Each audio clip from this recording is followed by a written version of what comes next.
thinking. Good. Why is it that his crucifixion, his public shame was for the whole wide world to see? Correct. Because his crucifixion was because of our sins, the world's sins. And that is why it has to be so public. It has to be so public shame. But his resurrection, his being raised from the dead, is for who? Anyone? Everyone's? No. Only for his elect. Only for his church. Those who believe in him. Those who are in union with him. So he doesn't need to go and prove himself to the Roman soldier. No need. Or Pontius Pilate. No need. There is no need for him to prove himself to the Pharisees or to the high priest. No need. Because they have no part in him. Are you with me? So now you understand. Okay? So that's why last week I told you the things that I told you. It cannot be that today I heard another, I just bumped in because I from YouTube, I was searching for something else, and I saw a particular church in Singapore. And then the sermon in Chinese one, he was teaching on the,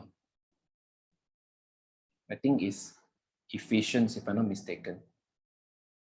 He was saying that, the doctrine of predestination is that God knows everyone, and God allows everyone to make a decision to believe in him. Everyone. So God poured his salvation to everyone. God allows you to. And then he says that, the preacher says that all our sins, past, present, and future, are all forgiven in him. Whether you are Christian or non-Christian. God knows who he will save. Yeah, of course, God knows who he will save. But does it mean that he saved everyone? No. That's what we saw last week. No, but this preacher is trying to say that predestination is in this sense that God knows everything. God knows every person.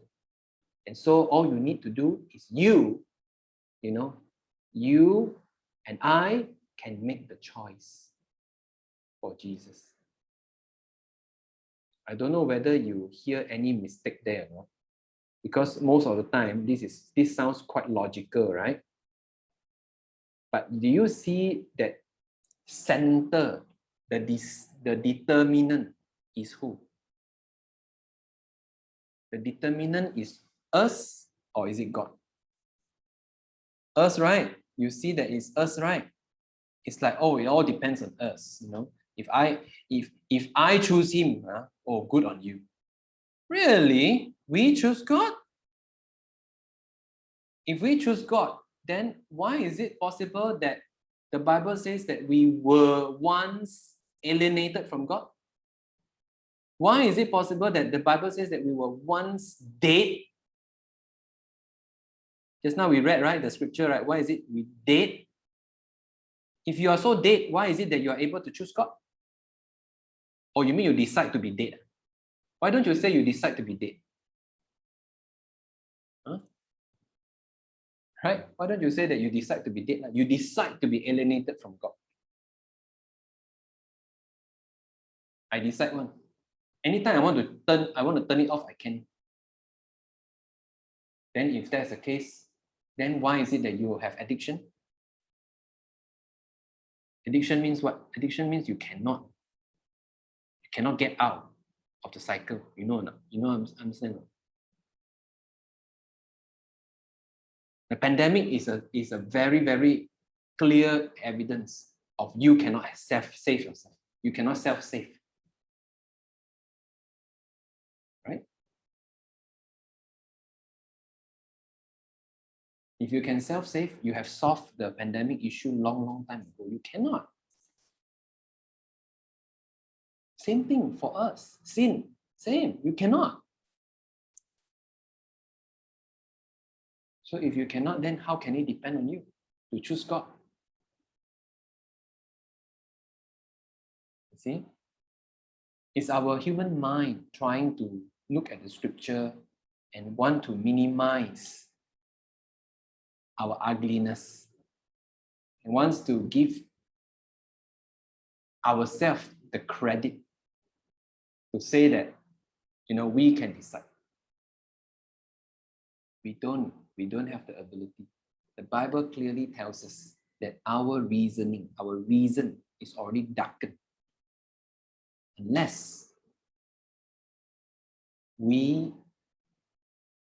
God actively approach us. Unless God, by his own power, draw us, attract us, pull us to himself. If not, we got no chance at all. Okay? Never mind. Don't get into that. Okay. Anything about resurrection that you want to ask? Any question? Any question? No question. So are you scared of death? Are you prepared to die for Christ? Are you okay if God just decide that's it for your life? I want you to come back already. Can or not? Or are you still missing this world and all the luxury and all the pleasures of the world? How does it change the way how you look at things in the world? Of course, it doesn't mean that we become, stay at home, don't do anything, don't work with anything, and then wait for Jesus to come back. No, it's not asking us to be lazy. Just now I told you already, right? What does 1 Corinthians, the last verse says what? Always, give yourself fully to the working. Right? Give yourself fully. Because knowing that your labor is in the Lord is not in vain. You see that? It's very positive, very proactive, very asking you to be productive. Because you know that your life is not just about your life. Your life is for the Lord.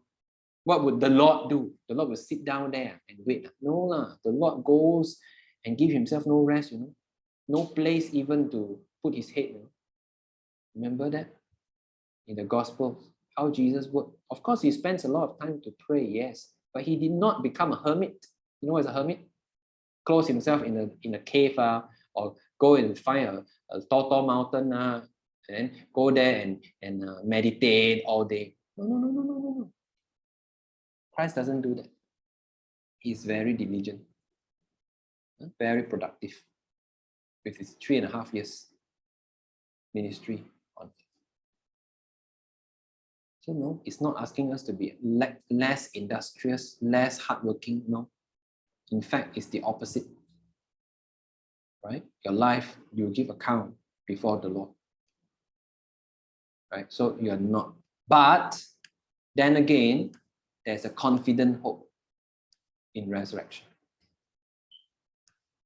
Right? Okay, any questions? No question at all? So good one. Any perception? What about your body?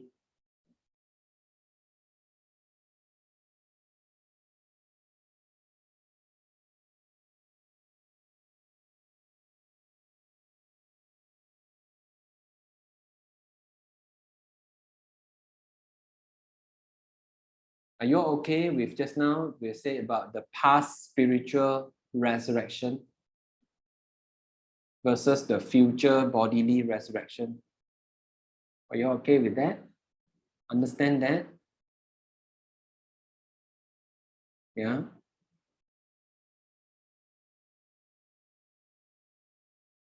So the spirit actually, our spirit or our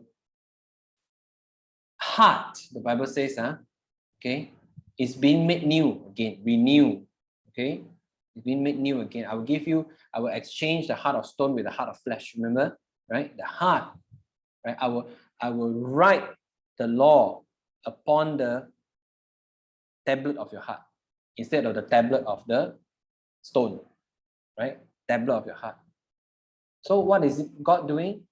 This is the entire thing, all connected one. Born again, becoming a children of God. This whole idea is all the same thing. That means God do something within us spiritually.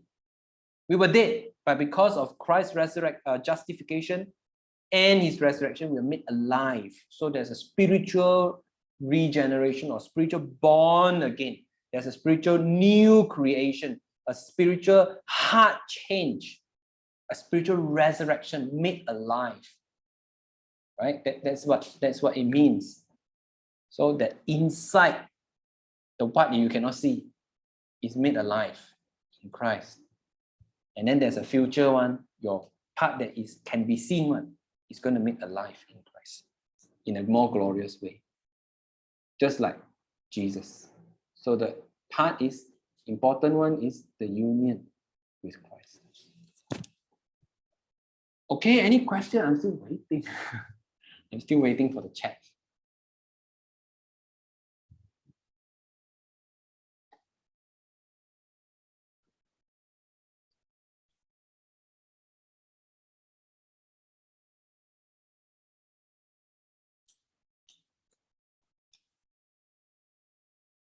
Question?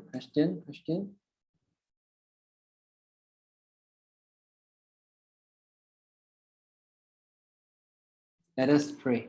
Father, we thank you and we come before you tonight.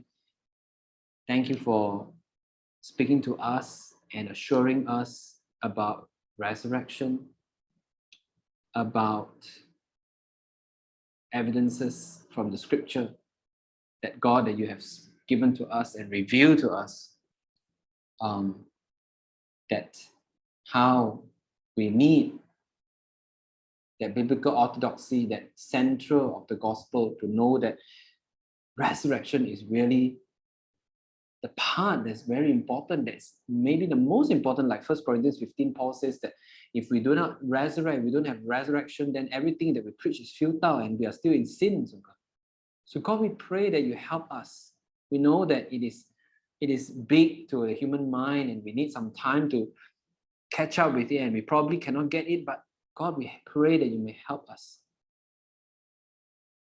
to believe in faith, to know, God, that is what the whole Christian message is all about.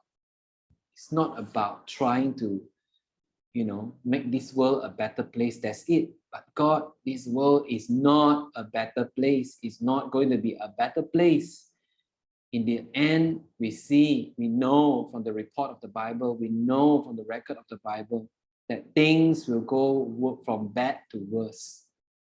In the end, there is a confident hope in every of your saints, in every of your child, oh God, to know, oh God, that the union with Christ is the only thing that we can hang on.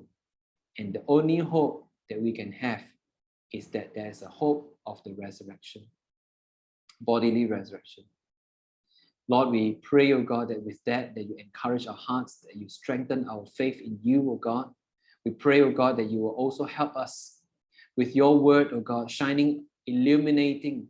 Lord, we pray, Holy Spirit, that you may illuminate the word of God in our mind, oh God, so that God, illuminate our mind with the word of God, so that God, we are able to see, oh God, what are the false teachings that we have already received or believed in, oh God, thinking that God, that resurrection is not that important and whatever we want to do, we should do it while it is time in this world and love the world so much. God, help us, oh God. But at the same time, help us also not to fall into the trap that God, this world is passing away and God, Jesus is coming back, so I don't do anything with my life. No, God, help us in the right motivation, in the right direction. Lord, to be productive in our work, to be diligent in our preaching of the gospel, to be disciplined, oh God, with our life so that we can mortify sin in our body, oh God, to live a life that is like a bride, prepared, ready, holy, set apart to meet with the Lord every time, oh God, being alert and being watchful. Lord, we pray that is what we need. So God, we pray that you help us. Tonight, oh God, let those things sink into our hearts. We thank you for teaching us from the Bible. Be with us and encourage us. In Jesus' name we pray. Amen. Thank you, guys. Thank you for your time. And that's it for tonight. We're going to see you next week. Okay? Bye-bye. Take care.